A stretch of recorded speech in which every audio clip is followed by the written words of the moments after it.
Alih ke Malaysia pula, seorang pendengar Misteri Jam 12 yang bertugas sebagai penggali kubur. Tapi perkara ini yang diceritakan lama dahulu, tahun 1994 di salah sebuah tanah perkuburan di Malaysia.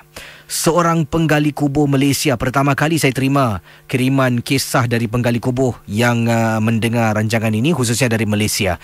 Dan pengalaman beliau tentang apa? Kita akan teruskan kisah dalam rancangan Misteri Jam 12.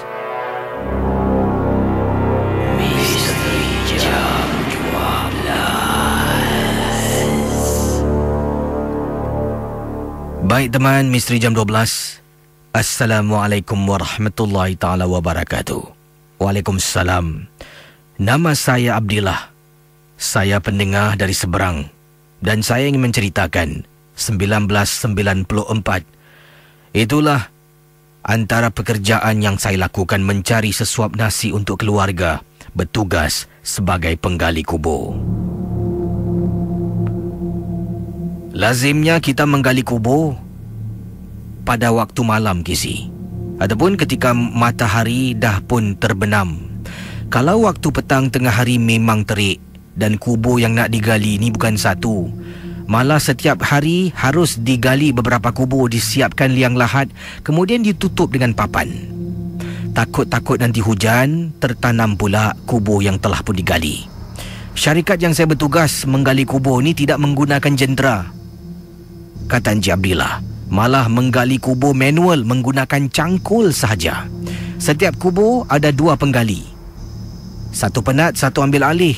Bergili-gili ataupun kedua-dua akan menggali dalam masa serentak. Pengalaman saya, apabila saya bertugas seorang diri, rakan sekerja saya pada malam yang dimaksudkan tidak boleh bertugas.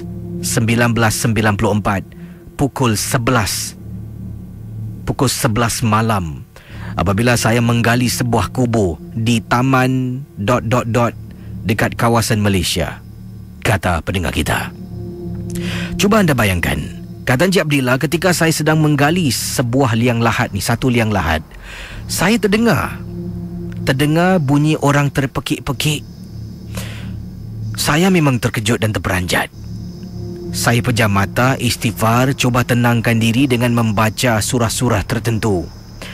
Setelah dapat tenangkan diri, bunyi pekikan itu berhenti. Lat beberapa minit datang lagi kisi bunyi terpekik. Bila saya pejam mata dan perhatikan betul-betul, dengar betul-betul, pekikan itu seolah-olah pekikan orang yang kena siksa di alam kubur, Kisi. Benar, Kisi, saya rasa macam itulah bunyinya. Memang menakutkan. Sepanjang dah pun masuk waktu itu, 1994, tahun yang keempat saya bertugas sebagai penggali kubur, tak pernah pun saya mengalami perkara yang sama. Malam yang disebutkan saya seorang diri, terdengar suara orang terpekik, seolah-olah disiksa bila berada di alam kubur. Kemudian saya pun hentikanlah, kerana dah tak boleh lagi terlampau terganggu dan saya semakin takut, meremang bulu roma. Saat saya berada di liang lahat, saya nak panjat naik ke atas. Alangkah terperanjatnya saya, Kisi, apabila saya kelihatan seorang wanita sedang duduk di atas batu di hadapan sebuah kubur.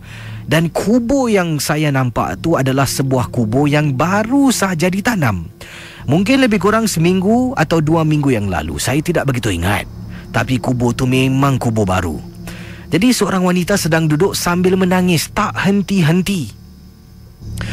Dalam keadaan nak panjat tu, saya terus tekan tangan di atas tanah, kemudian nak angkat badan saya keluar dari liang lahat. Bila dah keluar dari liang lahat, saya pun kebas-kebas seluar saya yang penuh dengan tanah. Apabila mendongak kembali menengok ke arah batu yang saya nampak seorang wanita duduk, wanita tu dah hilang dari pandangan. Kisi, terperanjat saya dibuatnya. Dan pernah saya tanyakan soalan ini kepada salah seorang ustaz yang datang menguruskan jenazah di tanah perkuburan taman ... lah, tak nak saya sebutkan ya. Dan ustaz tu memberi andaian pendapat beliau, mungkin agaknya yang anda ataupun yang saya nampak tu bukanlah yang si mati. Dan mungkin adalah jin, makhluk yang menyerupai si mati.